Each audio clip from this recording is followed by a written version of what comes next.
Decíamos que los ejercicios espirituales son como un alto en el camino, en medio del ruido, de los problemas, de las preocupaciones de la vida de todos los días, preocupaciones de familia, de trabajo, de estudio, de negocios.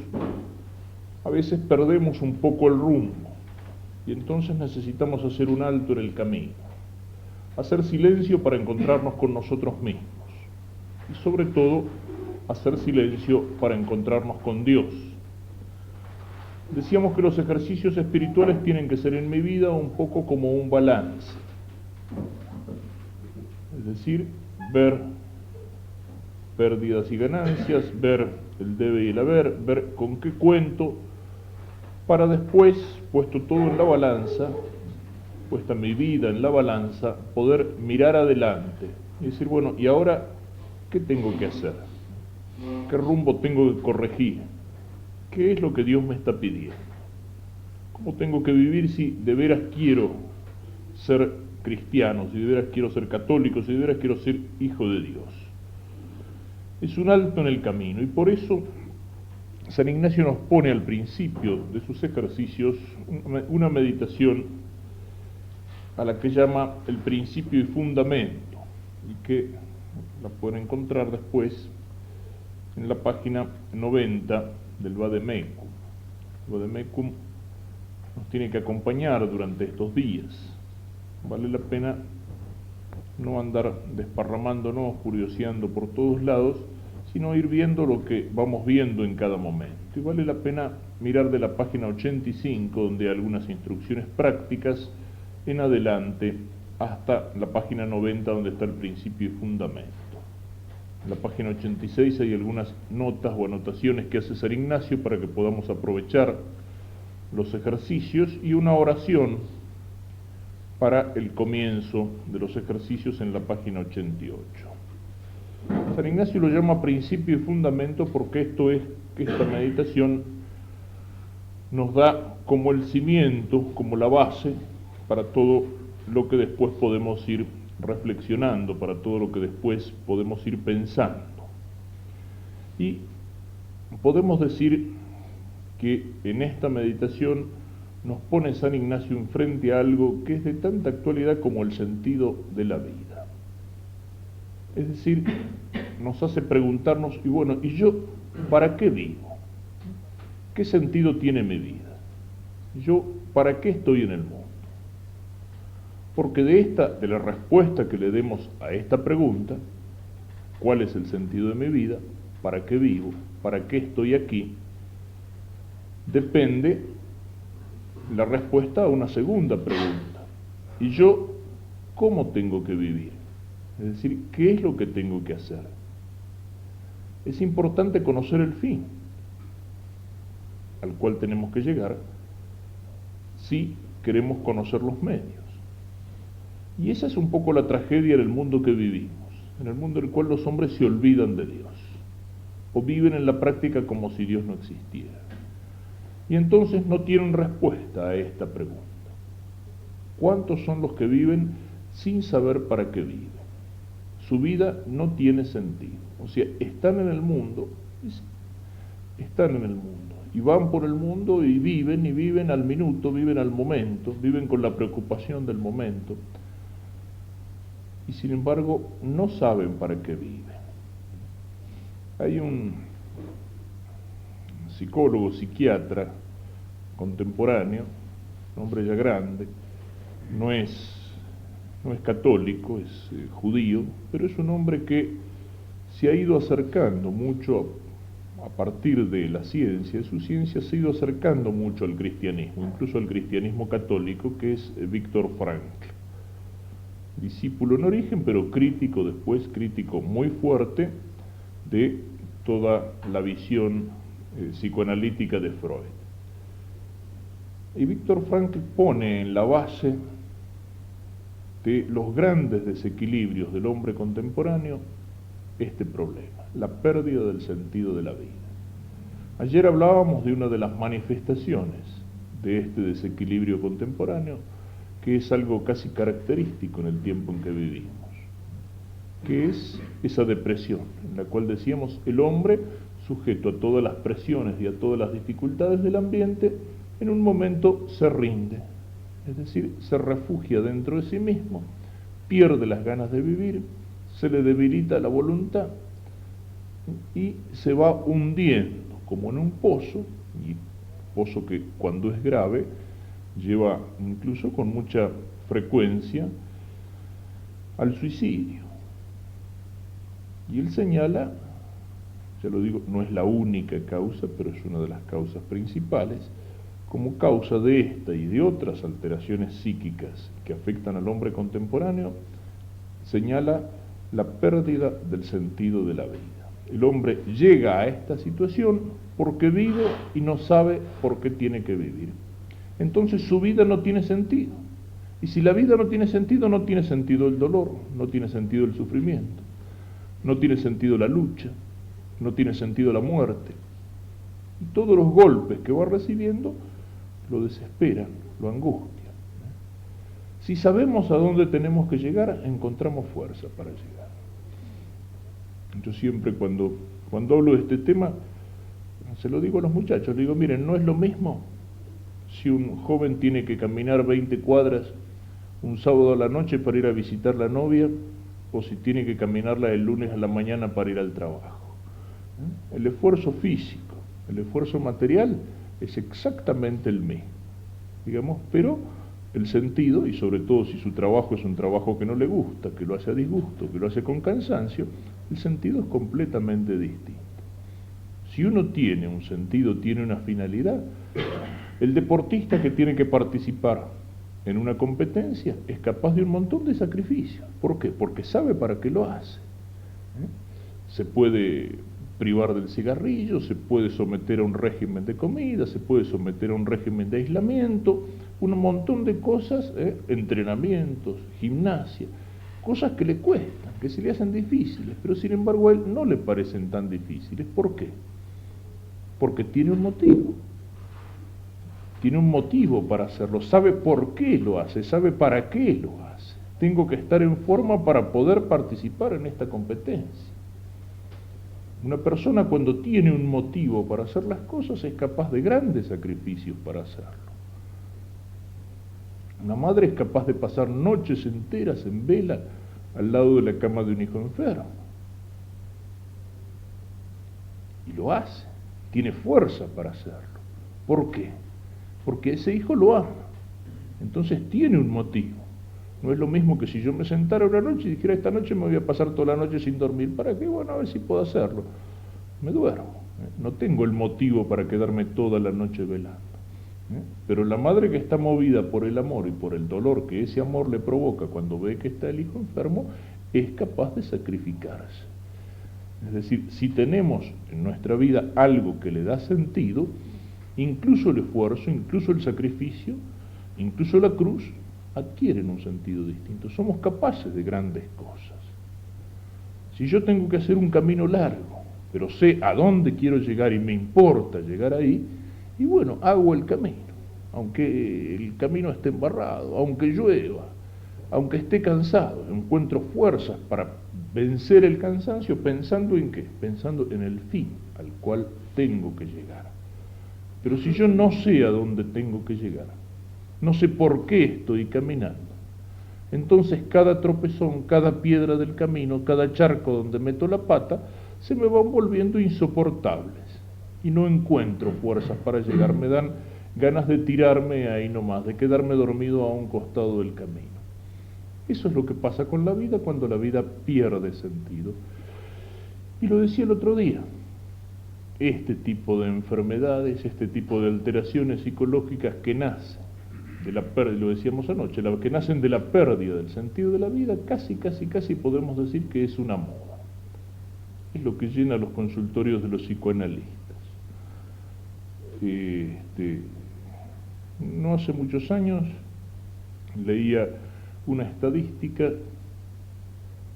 que decía que en Buenos Aires el 25% de la población tiene algún tipo de desequilibrio psíquico o concurre a psicólogos o psicoanalistas o se automedica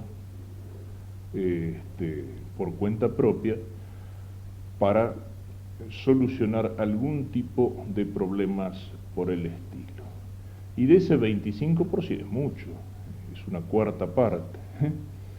Tal vez digamos, la ciudad grande, la vida inhumana de la ciudad grande, el ritmo violento, el ritmo opresivo de esa vida, lo que señalábamos ayer al pasar, la soledad del hombre que vive en las grandes ciudades, posiblemente favorece eso, ¿no es cierto? Tal vez en otros lugares podemos encontrar, qué sé yo, más enfermedades de otro tipo, pero menos alteraciones en el orden nervioso, en el orden psicológico. Sin embargo, decir que 1 de cada 4 en la capital del país tiene algún tipo de rayadura es bastante abundante la cosa. Y de ese 25%, las estadísticas señalan que alrededor de un 80% de las alteraciones psíquicas son precisamente lo que decíamos, el estrés, el cansancio, la depresión. Eso que lleva a cerrarse sobre sí mismo, a levantar los brazos y decir me rindo, a hundirse en un pozo que debilita la voluntad hasta no poder hacer nada.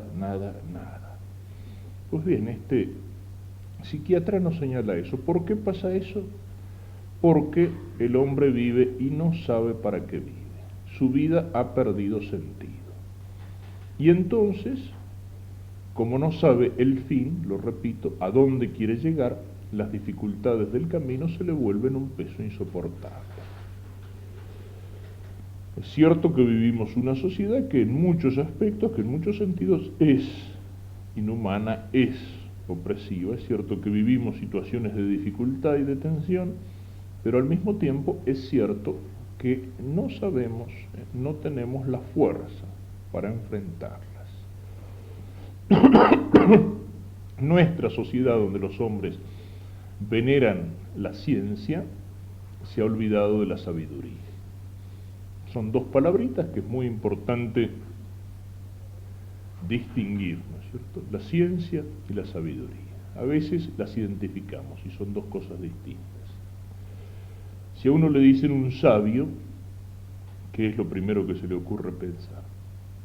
Y bueno, un sabio es un profesor importante que tiene detrás de él un pizarrón lleno de fórmulas matemáticas o algebraicas. Es el tipo que está planeando, qué sé yo, el próximo viaje interplanetario, o es aquel que está inclinado sobre un microscopio tratando de descubrir, qué sé yo, el virus del SIDA, por ejemplo. Y no, ninguno de esos son un sabio, eso es un científico. ¿Un científico qué es? Un científico es un señor que conoce, que a lo mejor conoce mucho, pero que conoce en un solo campo del conocimiento.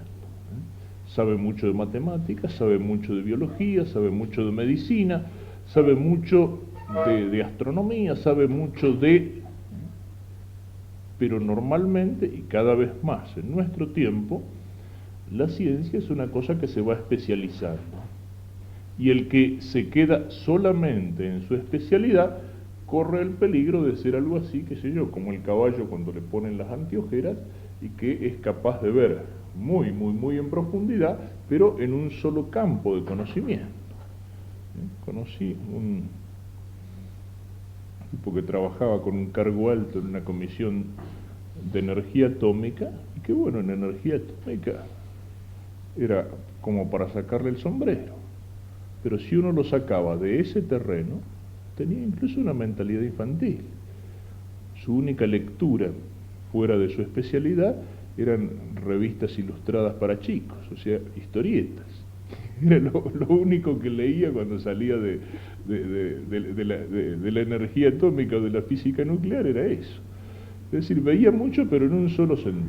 Me hace acordar la caricatura, digamos, de esa superespecialización, es la que trae Nietzsche en su famoso libro Así hablaba Zaratustra, cuando Zaratustra, el sabio oriental, que pone Nietzsche allí como personaje del libro, va caminando por un pantano y de pronto pisa a un tipo que estaba tirado en el pantano. Y el hombre se levanta y empiezan a conversar. El hombre tenía el brazo en el pantano y tenía el brazo lleno de sanguijuelas prendidas al brazo. Y le dice, no se puede conocer todas las cosas que hay en el mundo. Yo he elegido conocer una sola cosa, pero conocerla bien, conocerla a fondo. Y Zaratustra le dice, claro, estás estudiando las sanguijuelas. No, dice, la sanguijuela es demasiado. Dice, yo me estoy especializando en el cerebro de la sanguijuela. Eso es a lo que cada vez más, digamos, va llegando la ciencia en nuestro tiempo. Un conocimiento a fondo profundo, pero de una sola cosa. Eso no es sabiduría. ¿Y qué es la sabiduría? Entonces, la sabiduría es algo que lo puede tener, aunque no necesariamente, no sé, siempre pone el ejemplo, dice, la sabiduría la puede tener, qué sé yo, una viejita sencilla y piadosa, o la sabiduría la puede tener un paisano en medio del monte. No quiere decir que para ser sabio haya que ser analfabeto, ¿eh? No quiere decir que para ser sabio no haya que tener estudio, pero digo, puede ser sabio una persona que no tiene mucho estudio. ¿Y quién es el sabio? El sabio es el que sabe responder a las preguntas fundamentales de la vida. El que sabe responder a esas preguntas. ¿Yo quién soy? ¿De dónde vengo? ¿Para dónde voy?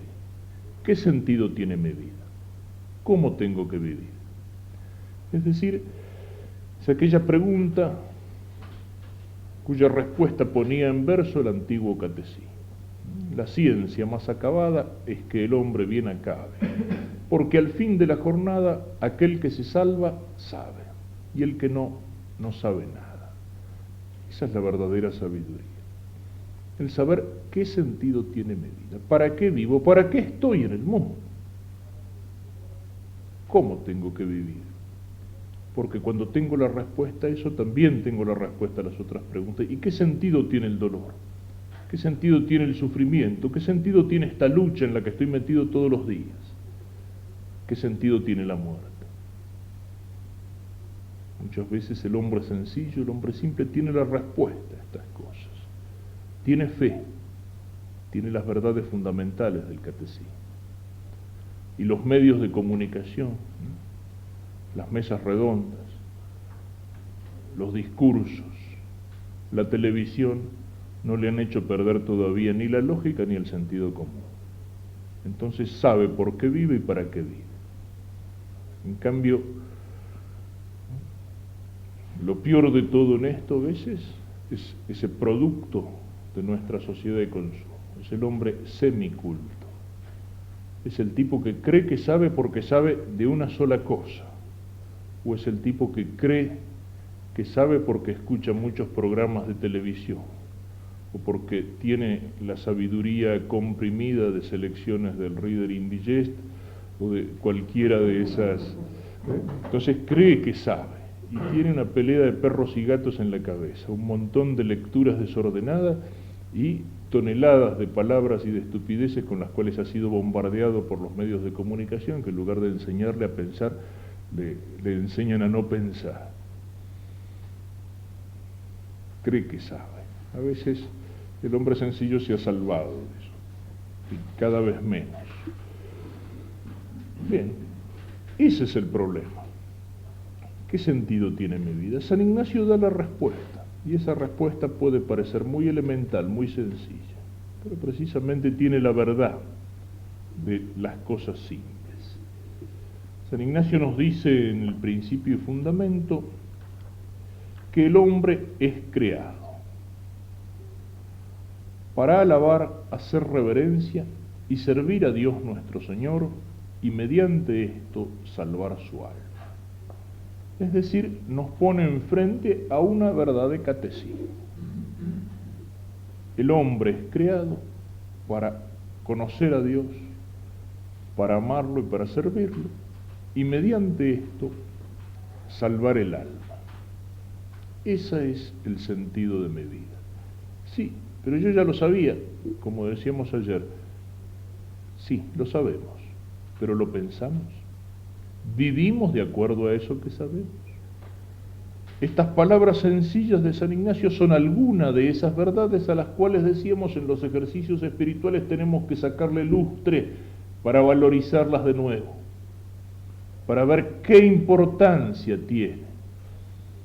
Las sabemos, La repetimos como loro, como a veces los chicos pueden repetir las preguntas del catecismo.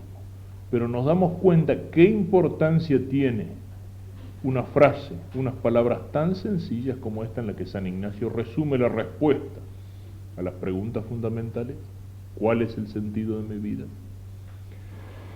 Me dice que el hombre es creado. El hombre es creado para conocer, para amar, para servir a Dios.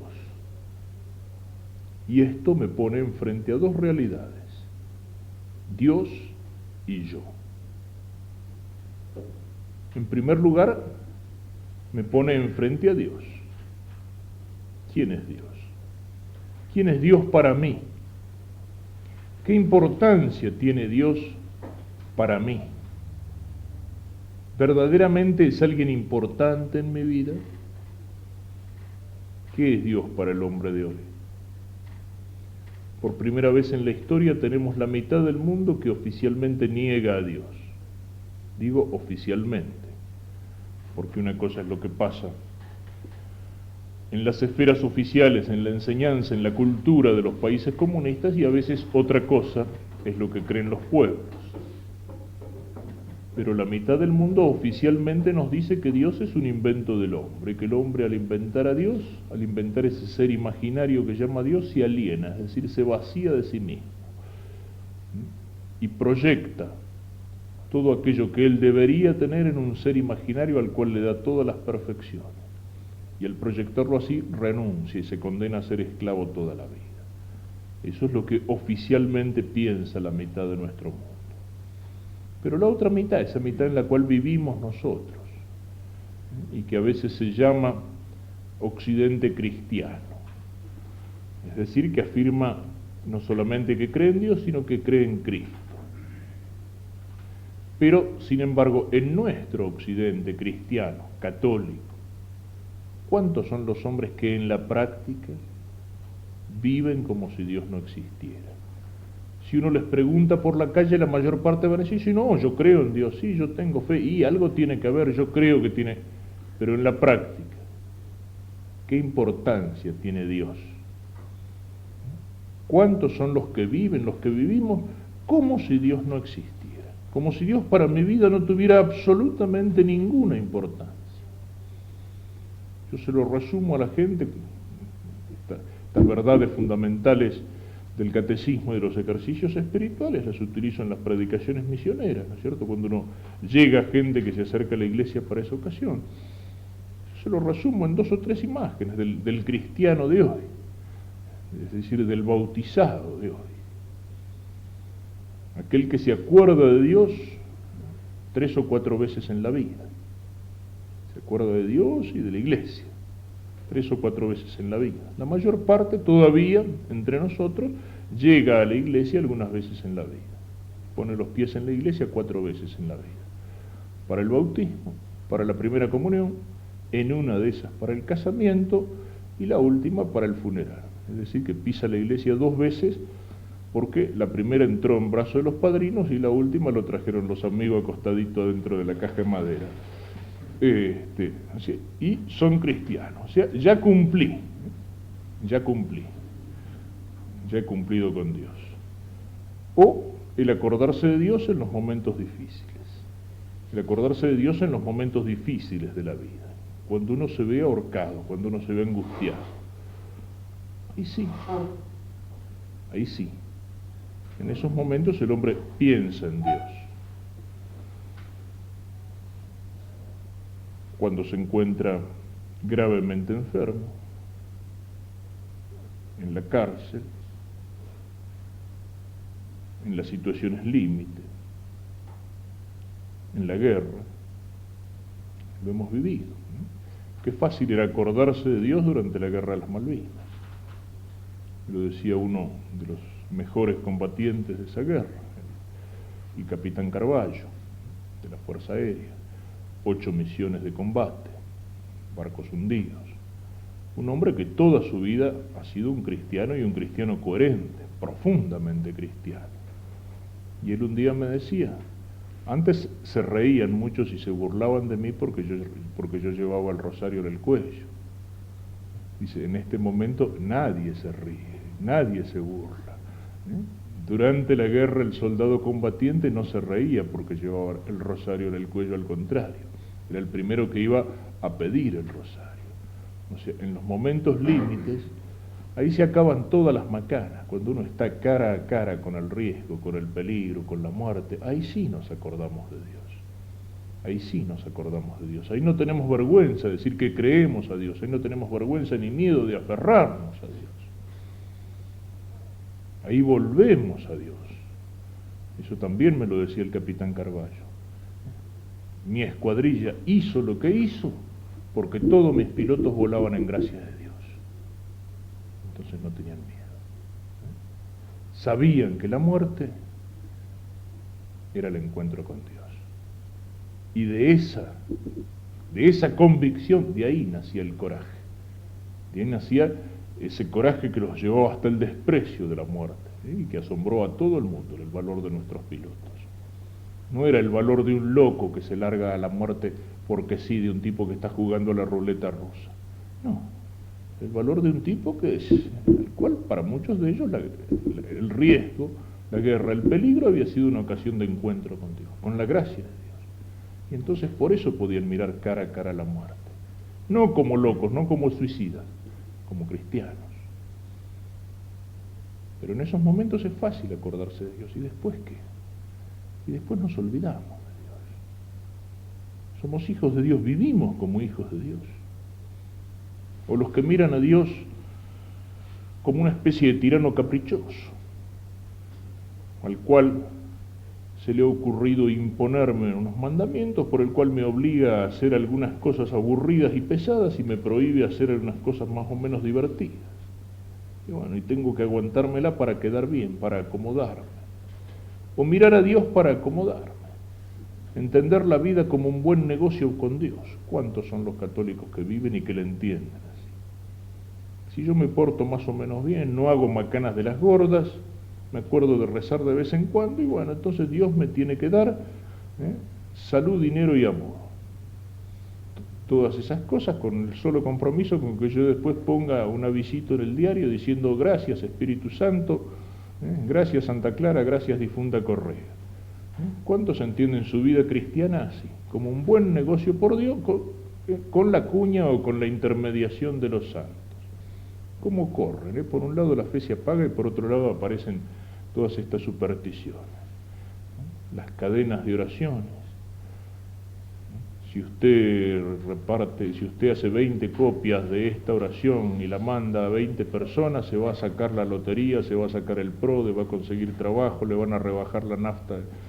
En cambio, si usted no lo hace, se le va a caer la cornisa de la casa arriba de la cabeza, se va a agarrar una enfermedad, se va a pelear con su señora, y lo van a hacer ministro de Economía.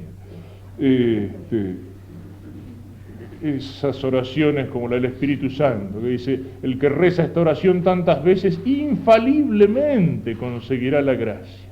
Es decir, que con esta oración lo tengo al Espíritu Santo en mi poder y le digo, mira, lo que yo quiero es esto. Infaliblemente, y creo que es una de esas oraciones a Santa Clara, que también hay que prender unas velas hasta que se acaben y no sé qué más, y el que lo hace, aunque no tenga fe, obtendrá lo que está pidiendo. Cuando los hombres se olvidan de Dios entran en cualquier disparate. Pero los que lo hacen a lo mejor piensan que sí, que se están relacionando con Dios, a través de los santos, y que los santos son una buena cuña, una buena recomendación. Estamos tan acostumbrados a que hay montones de cosas que no se consiguen si no hay un amigo que me mueve un poquitito el trámite, que pensamos que con Dios la cosa es lo mismo. Pero ¿cuántos son los que entienden así su vida cristiana como un buen negocio con Dios? Y a veces ni siquiera los santos, ¿no es cierto? Sino los santos que inventamos. No pudieron venir los sanjuaninos, así que lo puedo decir, la difunta Correa, de la cual lo único que se sabe históricamente es que es difunta y que se murió, digo, porque es difunta, ¿no? Ahora, si existió no se sabe, pero entender la vida cristiana así como para acomodarme en la vida. O sea, esa es la presencia de Dios. O la presencia del Dios como lo entienden los masones, como lo entiende la masonería, el gran arquitecto del universo. Es decir, Dios es el que fabricó el mundo como el arquitecto fabrica la casa o hace los planos de la casa. Y después se retira a descansar. Una vez que la casa está hecha, la casa no sigue necesitando el arquitecto, la casa sigue en pie. ¿Quién fue el arquitecto que hizo esta casa? Y ya se hizo hace muchos años. Es probable que ya no esté vivo, puede ser. Y la casa no le importa. Y muchos piensan a Dios así. Dios hizo el mundo, lo fabricó más que lo creó, y después se retiró a descansar. Dios no interviene en el mundo, Dios no le importa la marcha del mundo. Estas y muchas otras cosas que llevan a una pérdida del sentido de Dios, que llevan a que la palabra Dios sea una palabra vacía, sea una palabra gastada, sea una palabra sin sentido, sea una de las tantas palabras que decíamos, repetimos como loros, pero no nos damos cuenta el valor que tiene. Y San Ignacio nos da una respuesta que es muy simple y tal vez la mejor. El hombre es creado. Para darme cuenta quién es Dios, tal vez es la mejor de las preguntas. El hombre es creado. Es decir, yo soy la criatura y Él es el creador. Es decir, Él es el que me sacó de la nada. Él es el que existe necesariamente y no puede dejar de existir. Yo no existo necesariamente. Vine al mundo, pero podría no haber venido. Podría no haber venido. Él es eterno. Yo soy temporal. Mi vida pasa como un soplo, dice el Salmo. Él es el Todopoderoso, el que todo lo puede. Y yo soy una criatura limitada, soy una criatura débil. Dios es todo y yo soy nada. Si yo me miro en el espejo, mi imagen se refleja en el espejo. ¿Es real esa imagen?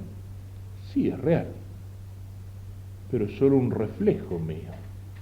Y mi imagen en el espejo está en tanto cuanto yo me estoy mirando en el espejo. Si yo me retiro, la imagen no está más allí. La imagen depende totalmente de mí, de mi presencia delante del espejo.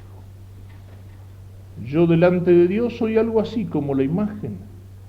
Mi imagen en el espejo es con relación a mí. ¿Qué es la creación? La creación no es, como decíamos recién, lo que hace el arquitecto con la casa o lo que hace el carpintero que fabrica la mesa o la silla. Y que una vez que la ha fabricado ya ni la mesa ni la silla siguen necesitando del carpintero. Dios no solamente me ha creado y me largó en el mundo, o creó el mundo, le dio una patada y echó a rodar la bola del mundo por los espacios infinitos. Dios, la creación de Dios es como un acto continuo. Y también estaba en el catecismo.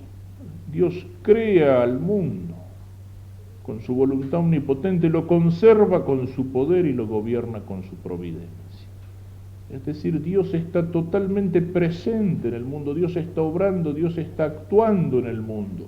Dios no solamente ha creado todas las cosas, sino que Dios las está conservando. Por eso ponía la imagen, o la comparación esa de la imagen en el espejo. Si yo me retiro de delante del espejo, la imagen deja de existir.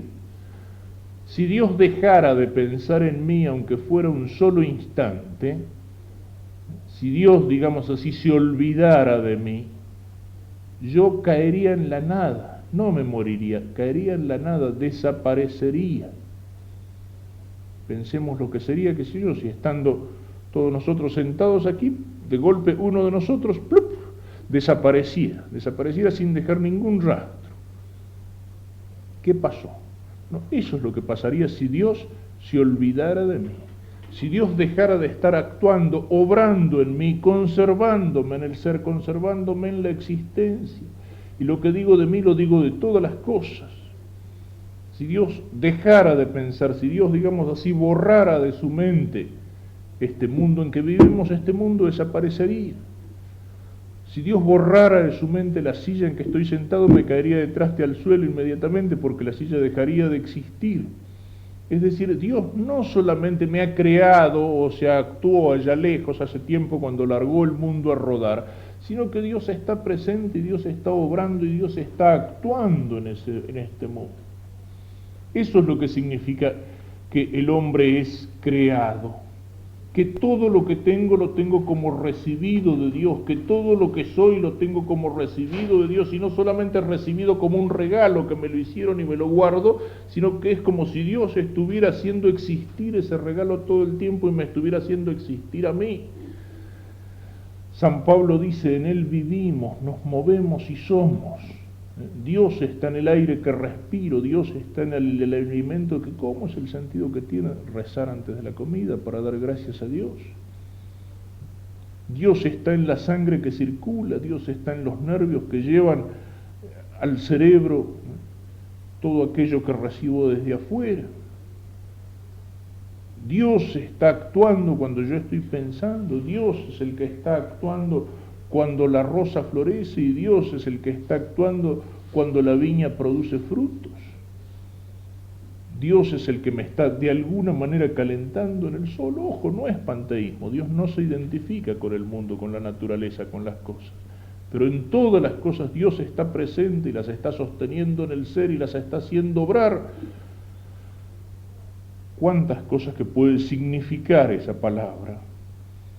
El hombre es creado. Es decir, Dios es el creador y yo soy la criatura de Dios, yo soy la hechura de Dios. Dios me está teniendo en sus manos.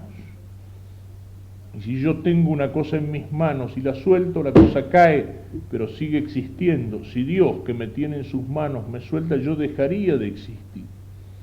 Y decir que Dios está en el aire que respiro, que Dios está en la luz que alumbra mis ojos y me permite ver, que Dios está en el alimento que recibo, que Dios está en cada pensamiento y en cada sentimiento mío, es decir también Dios me está amando en cada una de esas cosas.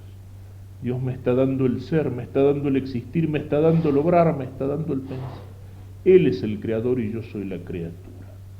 Él es todo y yo soy nada, como mi imagen en el espejo no es nada si yo no estoy allí presente.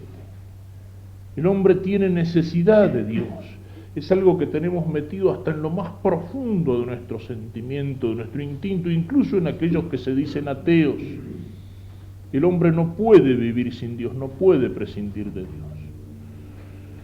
Lo que pasa es que cuando el hombre se olvida del Dios verdadero, cuando el hombre le da las espaldas al Dios verdadero, el hombre se crea otros dioses. El Dios para el hombre sin Dios será el dinero, o será el sexo, o será el poder.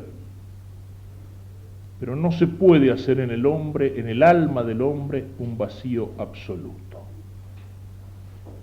Es difícil, si no imposible, hacerlo en la naturaleza. En el alma del hombre es absolutamente imposible. Y cuando nuestro siglo, indiferente, materialista, ha tratado de hacer en el alma del hombre un vacío absoluto, ha tratado de hacer que el hombre se olvide de Dios, o cuando el hombre mismo, metido en las ventajas materiales, en la lucha material, en las comodidades materiales, se ha olvidado de Dios o ha querido olvidarse de Dios, el lugar de Dios aparece en cualquier otra cosa. El hombre empieza, después de olvidarse de Dios, empieza a buscarlo de vuelta, y a tientas, a oscuras. Por eso nuestro siglo es al mismo tiempo tremendamente materialista y tremendamente supersticioso. Porque se olvida de Dios, pero el hombre no puede vivir sin Dios. Ese es el único motivo que tiene el surgimiento entre nosotros, por ejemplo, de tantas sectas, de tantas religiones disparatadas, de tantos cultos orientales, de experimentos espirituales disparatados y peligrosos, de juego con poderes presuntamente sobrenaturales, de curiosidad por misterios, que en el mejor de los casos tendrían que ser un misterio científico, que es el caso de los platos voladores, pero que terminan siendo un misterio religioso para mucha gente. Hay como una religión de los extraterrestres, del uso y el abuso de la parapsicología, de la magia, de la adivinación, del ocultismo, de los orientalismos, incluso de los cultos satánicos. Son todas las cosas que vienen a llenar, a tratar de llenar el alma del hombre cuando el hombre se ha olvidado de Dios. ¿Y por qué todos esos cultos, todas esas religiones, todas esas prácticas mágicas, dónde florecen más? En los Estados Unidos. Es decir, precisamente en la civilización de la técnica, del progreso, de la materia, donde el hombre tiene el nivel de vida y tiene el estómago lleno, pero tiene el alma vacía. Tiene la panza llena, pero tiene el alma vacía. Y entonces esa alma tiene hambre y empieza a buscar y se agarra de cualquier cosa. Se agarra de cualquier gurú, de cualquier payaso, de cualquier charlatano, de cualquier brujo que le viene a hablar del misterio, que le viene a hablar de lo sobrenatural. Porque el hombre no puede prescindir de Dios, tiene necesidad de Dios, tanto que esa necesidad se vuelve en él como un instinto. Hay quien hablaba del instinto religioso. O sea, yo estoy como colgado de Dios, como dependiendo de Dios en mi ser, en mi existir y en mi obrar, y tengo una conciencia oscura de eso, aunque sea oscura. Y ese instinto religioso o encuentra su canalización en la verdadera fe, o si no, se pervierte, se desvía. El hombre, si no adora a Dios, termina adorando a los chanchos, pero necesita adorar. El hombre está colgado de Dios.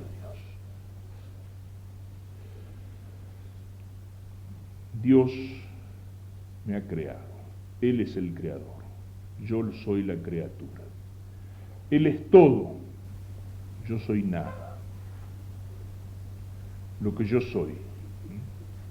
Después de mirar a Dios así y verlo como creador, mirarme a mí mismo. ¿Y yo qué soy frente a Dios? No lo que me creo, lo que soy. Alguien decía que es buen negocio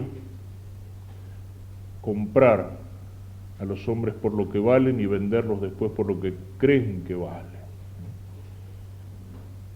Y es un examen de conciencia también que me sirve para ubicarme delante de Dios. Porque cuando me olvido de Dios me estoy poniendo yo en el lugar de Dios, aunque no lo diga expresamente. Pero el hombre cuando peca, por ejemplo, se está poniendo en el lugar de Dios. Está diciendo a Dios, no, eso no me gusta, yo hago lo que se me da la gana. Es decir, se está poniendo como un diosito. Y en el fondo sí, lo tenemos.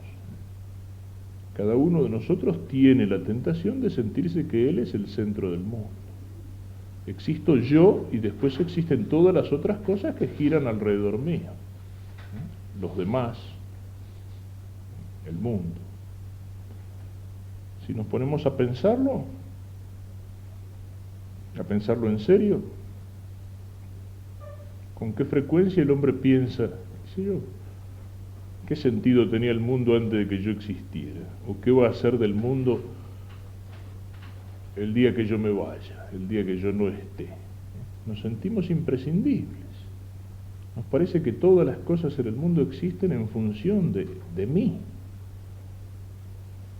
No digo que uno lo diga así conscientemente, ¿no es cierto? Y si uno se pusiera a decirlo conscientemente, le dice, che, no te mandes la parte, no sos tan importante. Pero que en el fondo lo sentimos, es una característica psicológica. Yo lo suelo ejemplificar siempre con esto. ¿Por qué los jóvenes suelen ser revolucionarios? Es decir, ¿por qué el joven llega al mundo y entra, qué sé yo, en lo que sea, en la lucha estudiantil, en la política, en esto, en lo otro? El joven entra pensando, bueno, hasta ahora hubo un montón de viejos de no sé qué que estuvieron haciendo macanas y nos dieron esto que tenemos ahora, pero ahora llegamos nosotros y la cosa empieza en serio. Nosotros vamos a hacer un mundo nuevo, nosotros vamos a hacer una sociedad distinta, nosotros vamos a refundar la Argentina. El joven entra con esa fuerza, lo cual, ojo, tiene mucho de positivo, ese idealismo del joven, pero tiene algo de lo que yo venía diciendo. El joven piensa que la historia empieza con él. y a veces algunos no tan jóvenes, o sea, porque es propio del joven, pero no es exclusivo, el creerse el descubridor de la pólvora. Si uno mira en toda la historia de la Iglesia, todos los grandes herejes, si uno mira en toda la historia de la filosofía, es decir, todos los tipos que vinieron después de Descartes, que fue el que pateó el tarro de la filosofía para el costado, y después todos los que vinieron detrás miraron fuera el tarro, con perdón, y como eran Hegel, Kant y compañía, como eran filósofos alemanes que tomaban mucha cerveza, digamos, las consecuencias fueron tremendas. Pero si uno mira en toda la historia de la filosofía, todos esos grandes bonetes de la filosofía, cada uno de ellos pensó que la humanidad, que el pensamiento de la humanidad llegaba a la madurez en él. En última instancia, lo que dijo Descartes, cuando dijo, bueno, todo esto no vale, vamos a poner todo en duda y yo voy a empezar a pensar a partir de cero para asegurar y para fundar la verdad. Es decir, se creyó el descubridor de la pólvora. Y así se fue produciendo todo ese desbarranque de la filosofía que llegó desde Descartes hasta Marx. Con los grandes teólogos herejes pasa lo mismo. O sea, ¿con qué facilidad nos creemos los descubridores de la pólvora? Y eso es una tentación particular del joven. El joven piensa que el mundo empieza porque el que está empezando es él. Porque el que está empezando es él. Y eso es lo que pasa sobre todo cuando desconocemos la historia. Como al revés. El viejo tiende a ser más pesimista y más apocalíptico, no solo por la experiencia de la vida, sino porque él está llegando al final de la vida. Entonces, cuando el señor político XX dice en un trágico discurso, es la última esperanza y la última oportunidad que tiene la patria, macana, es la última oportunidad que tiene el viejo atorrante de sentarse en el sillón de Rivadavia. No es la patria va a seguir existiendo. Pero como él se está por acabar, piensa que se va a acabar el mundo. Ya digo, no lo pensamos tan conscientemente, pero analicemos un poquito estas dos cosas. El joven piensa que las cosas empiezan, ¿por qué? Que ahora empieza la cosa en serio porque yo llego, porque él está empezando. Y el viejo piensa que la cosa se termina, ¿por qué? Porque él se está terminando. Entonces en el fondo pensamos que el mundo empieza porque yo llego, o que el mundo se termina porque yo ya me estoy por despedir, ya estoy con una pata en el estribo del colectivo para el otro lado. ¿De qué manera nos sentimos el centro del mundo? Y sin embargo, por una parte, qué poca cosa somos. O sea, ¿qué soy yo en el tiempo?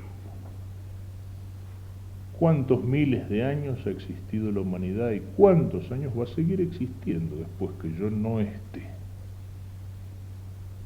Después que yo no esté.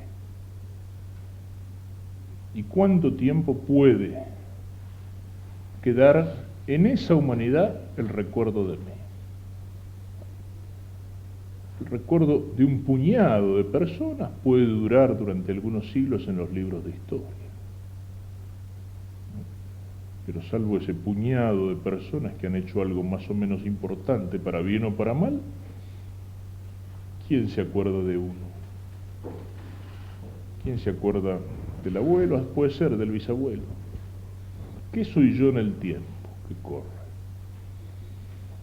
¿Qué soy yo en el espacio? Si uno se pone en una noche a mirar el cielo estrellado y a pensar en esas distancias con kilómetros de ceros que nos dan vértigo, mirar el espacio a veces, si uno se tirara así en el campo, uno se acuesta en el suelo y empieza a mirar el espacio. Nunca se les ha ocurrido mirarlo porque ahí las relaciones de arriba y abajo son relativas precisamente. Ponerme a mirar todo ese espacio como si lo estuviera mirando desde arriba en lugar de desde abajo. Y esos espacios inmensos que me pueden producir vértigo. O sea, ¿qué soy yo? Y sin embargo, me creo el centro no solamente de esta tierra, sino de todo el mundo. Aquella expresión ya hace muchos años de uno de los primeros astronautas, que fue el que mejor expresó la soberbia del hombre. El soviético Gagarin. Una vuelta en su cápsula espacial alrededor de la Tierra. Y después dijo, estuve en el cielo y no encontré ni a Dios ni a los ángeles. ¿Saben a qué me hace acordar eso? El chico, culillito así chiquito que se escapa de la casa y que da una vuelta a la manzana. Y cuando vuelve a casa dice, conozco el mundo. Y exactamente eso del chico nos reiríamos como una cosa simpática y la mamá se lo contaría a todas las amigas y vecinas. ¿Sabés lo que dijo el nene? Pero el otro no era un nene, el otro era un señor de esos que decíamos antes que se llaman sabios. Era un científico, un técnico, un cosmonauta. Estuve en el cielo y no vi ni a Dios ni a los ángeles. Y Dios le podía decir, ¿estuviste en el cielo? No, pará. Diste una vueltita a la manzana alrededor de un planeta menor que gira alrededor de una estrella de séptima categoría entre los millones de estrellas que integra una de las galaxias que... pero el tipo cree, estuve en el cielo. ¿Qué soy yo en el espacio? O sea, lo que podríamos decir, ¿qué es la Tierra? ¿Qué es el sistema solar en el espacio, en la inmensidad de la creación? Nada. ¿Y qué soy yo en la Tierra? Nada. Como un granito de arena entre millones de granos de arena que existen en la playa o en el mar, como una piedrita en la montaña, como una molécula en el espacio, en el aire. Eso es lo que yo realmente soy. Y si lo quisiera mirar, qué sé yo, ¿qué es lo que es el hombre qué es lo que soy en mi cuerpo? Sí, en el cuerpo del hombre hay una obra maravillosa de Dios que supera todas las obras hechas por la mano de los hombres. Pero también cuánta miseria hay en el cuerpo, cuánta debilidad, cuánta enfermedad, cuánta inmundicia. ¿Y qué soy yo en mi alma? ¿Qué soy yo en mi alma? Si yo miro en mi alma todas aquellas cosas que no quisiera que jamás las conocieran los otros. Si yo miro en mi alma la ingratitud, la envidia, el egoísmo, el pecado, ¿qué es lo que soy?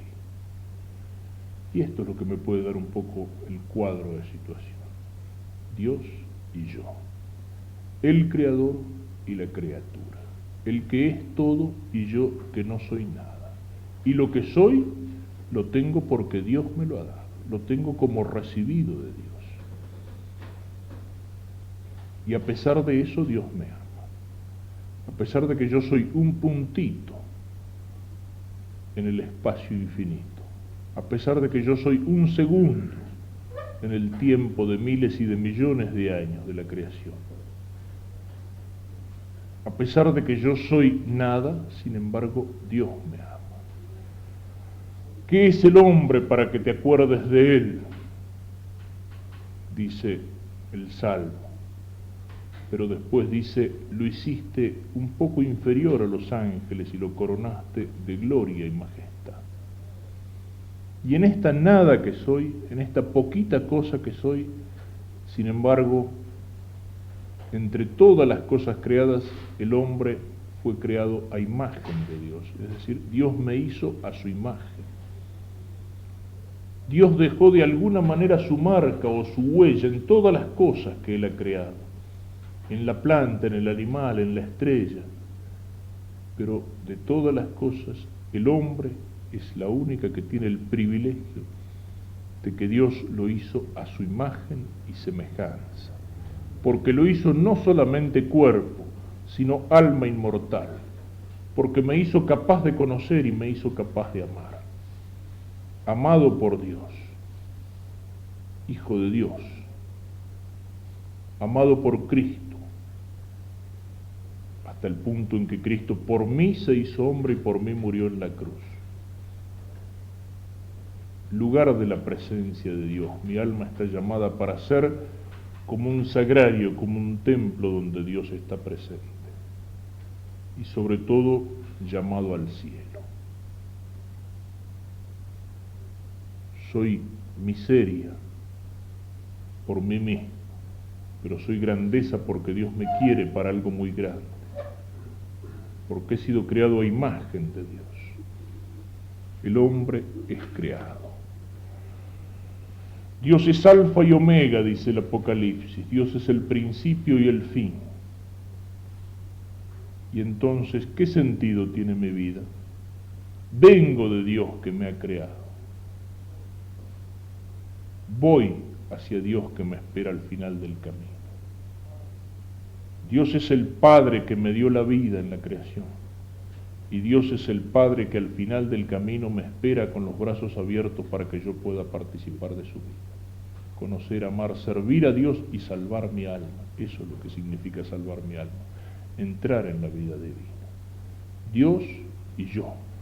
Dios al principio y Dios al fin. Yo soy criatura de Dios. Dios me dio la vida, pero Dios me dio la vida y me señaló un camino para que yo pudiera volver a Dios. Salgo de Dios para volver a Dios. Eso es lo que significa el hombre es creado. Para alabar, hacer reverencia y servir a Dios nuestro Señor, y mediante esto salvar mi alma. Vamos a pasar ahora un momento a la capilla y después, les diría hasta la próxima plática, dar un poco vuelta sobre esto. Lo decíamos al hablar sobre lo que tenemos que hacer en los ejercicios. A lo mejor de todo lo que he dicho han sido muchas cosas, algunas un poco desordenadas, a lo mejor una frase, una idea, pero trabajémosla, pensémosla, rumiémosla interiormente. Pidámosle a Dios que nos ayude a conocerlo, a darnos cuenta, que me ayude a encontrar el sentido de mi vida. Y si lo tengo, a darle fuerza. Podemos hacerlo, sugeriría, si puede ayudar para esto, algunas preguntas, casi como un examen de conciencia. ¿Qué sentido tiene mi vida? ¿Para qué vivo? Y si digo, sí, ya lo sé, ya sé para qué vivo, ya sé cuál es el sentido, pero ¿lo recuerdo? Es decir, ¿de veras eso tiene presencia en mi vida? ¿Lo recuerdo en los distintos momentos? ¿Lo recuerdo cuando tengo que tomar una decisión? ¿Qué sentido tiene mi vida? ¿Para qué vivo? ¿Lo recuerdo? Y luego mirando a Dios. ¿Qué presencia tiene Dios en mi vida? ¿Qué importancia tiene Dios en mi vida? ¿Le doy la importancia que tiene? ¿Entiendo mi vida de veras como un camino que viene de Dios para volver a Dios? ¿Dios es verdaderamente en mi vida alguien importante, lo más importante? Pensemos un poco en estas cosas, suavemente, sin forzar, pero hagamos sobre esto un poquito como un examen de conciencia y hagámoslo así en la presencia de Dios. En la capilla no está todavía la presencia del Señor en la Eucaristía, no estará durante el día de hoy, hasta la misa que le tendremos a la noche. Hoy es el Jueves Santo, es el día de la institución de la Eucaristía. Que en esa ausencia en la capilla de la presencia real, verdadera, sustancial del Señor en la Eucaristía, nos ayude precisamente a desear con más fuerza que Él se haga presente, a valorizar un poquitito aquello que Jesús hizo el Jueves Santo, donde inventó la Eucaristía. Cualquier consulta o cualquier cosa, digamos, que tengan que hacer, cualquier pregunta, cualquier necesidad, digamos, si es una cosa de tipo práctico, alguna cosa que precisan, que quieren saber, o algo de horarios, o alguna necesidad, háblenlo con los dos ayudantes, los dos seminaristas que me acompañan. Si hay alguna consulta o alguno que quiere conversar, algún tema, algún problema, yo estoy a disposición, en cualquier momento, cualquiera de los momentos libres, estoy a disposición de ustedes. Para confesiones, las confesiones para los que quieran hacerlas, la tendríamos mañana, viernes, por la tarde, a lo largo de toda la tarde.